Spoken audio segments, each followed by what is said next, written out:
Hello ladies and gentlemen, this is Zane, and this is a video response to the Off the Rope show. Their debate, who is better? Was it the New Age Outlaws, or was it Christian and Edge?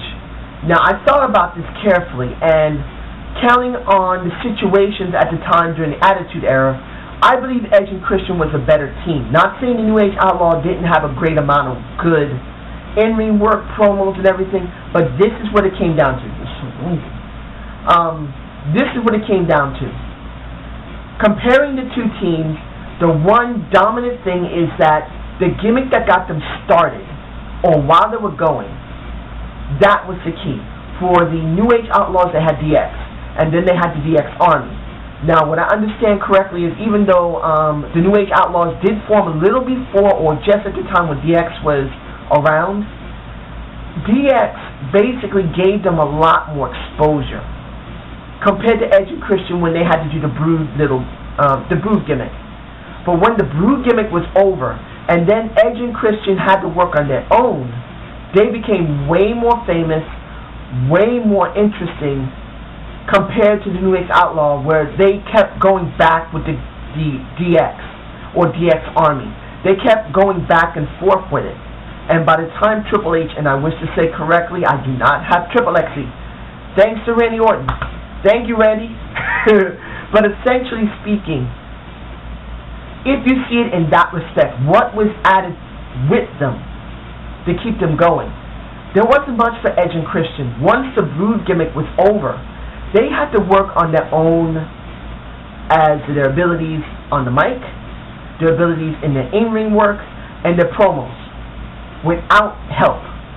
With the New Age Outlaws, honestly, the way I've seen, understand, I have said before that I really didn't watch wrestling during the early 90s to almost 2002, but it was sporadic what little I could see. My ex-wife didn't really like it. She hated wrestling. She just hated it. And I was busy at the time working a lot. But what wrestling I could catch, I did see the New Age Outlaws a couple of times. I did see Edge and Christian. I did see the Dudleys. What little I could get from it, honestly, DX is what allowed the New Age Outlaws to get more over. Not saying that they didn't have any good in-ring work or promos, but most of the time they were with DX, and that's how they get their most exposure. So I'm going to say, honestly, between those two teams, Edge and Christian are better.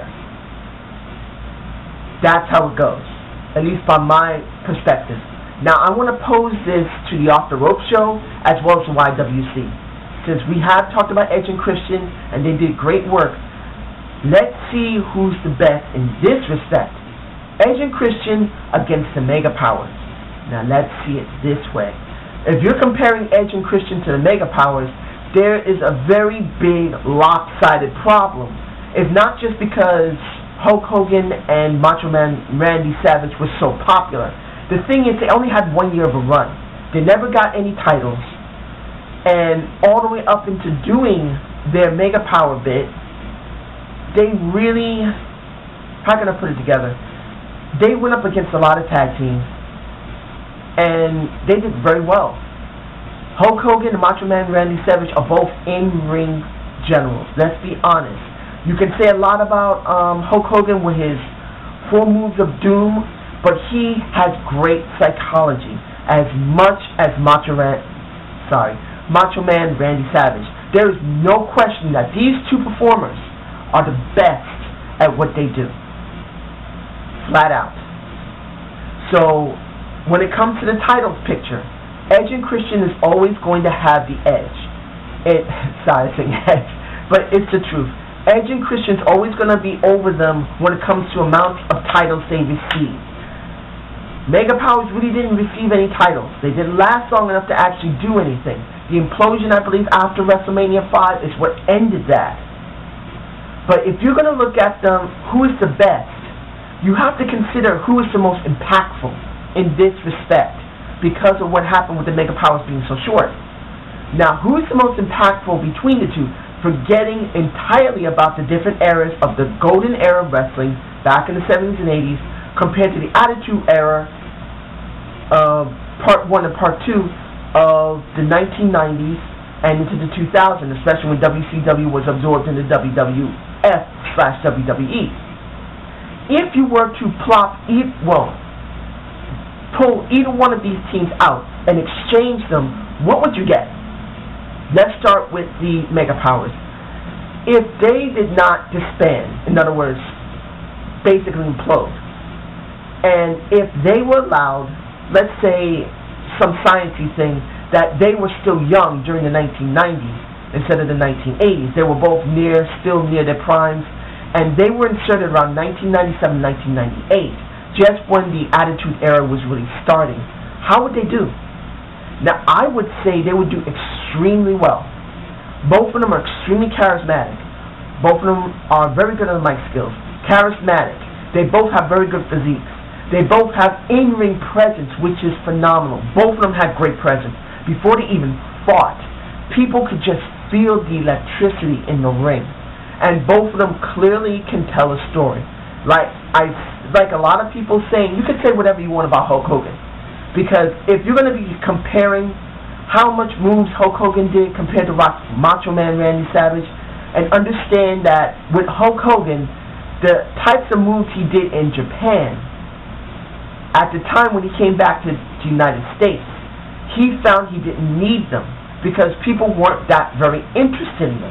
That is the main reason he didn't do all the moves he did in Japan. Understand, ladies and gentlemen, Japan crowd is way different. They like technique big time. And when you're in a stadium, I've seen a lot of videos from New Japan. I can tell you right now, they don't clap. They make no noises until they see the wrestling after maybe 5 to 10 minutes, and only if the wrestlers are good at what they're doing.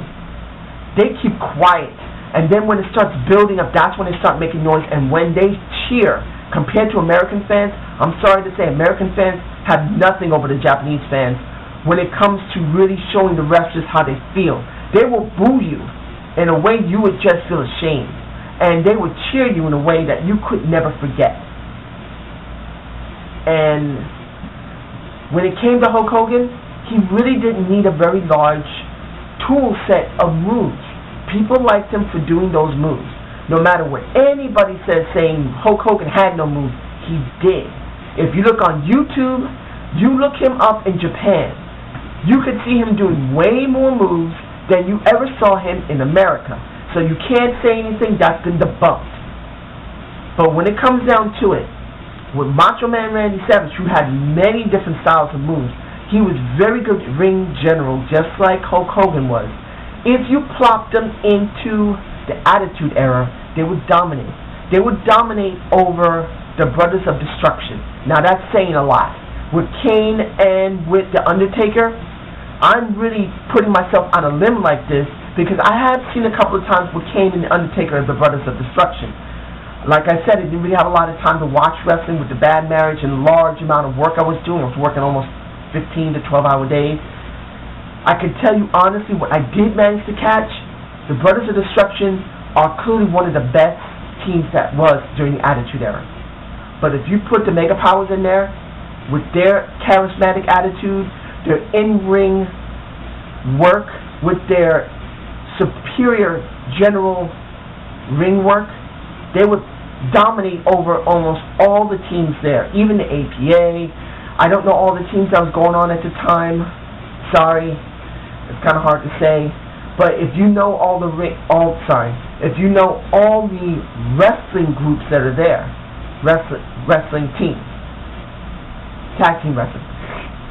I'm a little tired, ladies and gentlemen. I've been very busy. I've been on my feet for 10 hours now. But essentially speaking, you'll see clearly that the Mega Powers would dominate over everyone. They would. If Hulk Hogan and Macho Man were young at the time, in the late 30s, maybe nearing 40, because by the time the 1990s, they're already in the mid to late 40s, reaching 50, I could tell you clearly, if they were young, they dominate.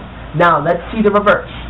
If you take Edge and Christian and insert into the mid to late 80s, you have an entirely different situation.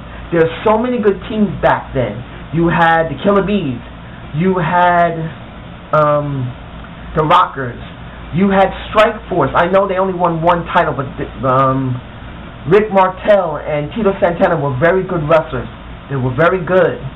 You had so many different teams back then. Not saying they wouldn't win titles. I believe if Edge and Christian had been inserted into the let's say the early 80s.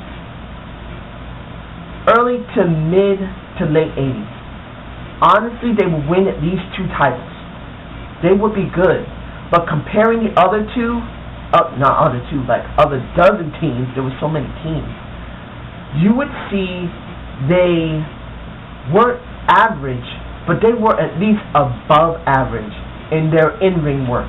Now with their promo segments and all the stuff they do in the ring and outside the ring that wasn't related to wrestling, they would dominate that.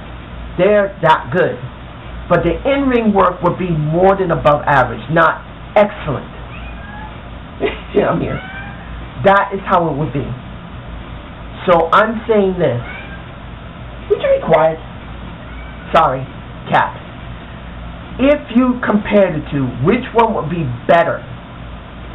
With their in-ring work, their promo segments, any type of stick they're doing, I would say the Mega Powers would win that. Not just because you have 2 of the best wrestlers that existed. It would be more than that. It would be how these 2 very great wrestlers worked as a team. Because in a sense, you have to be able to make not yourself look good in the ring. You have to make your partner look good. And I've heard some of the stories that Hulk Hogan was selfish and stuff, and Macho Man, he had his little bit of attitude, rarely. But when it comes down to it, both of them would get themselves over, and they will both complement each other very well. So I say this, who is better? Mega Powers, Christian and Edge? It's Mega Powers. Now I hope you enjoyed the Zane's View. Subscribe and comment. I'm really sorry that I have not been able to bring up, load up a TNA or a SummerSlam. Not SummerSlam. Like I said, I've been up for at least 10 hours now. A SmackDown review. I've been really busy. Unfortunately, I have a lot of doctor's appointments to go to, court appointments, fortunately, and it's been very difficult to actually keep up with what's going on and not be so exhausted to be able to do these videos. I'm going to do my best to try and see if at least this weekend I can either do a SmackDown or a TNA review. I don't know if I'll be able to do them both. I'd probably only be able to do one because I'm very busy. So hopefully if you want to see one, I hope I can get them both. So you have a good night. Take care.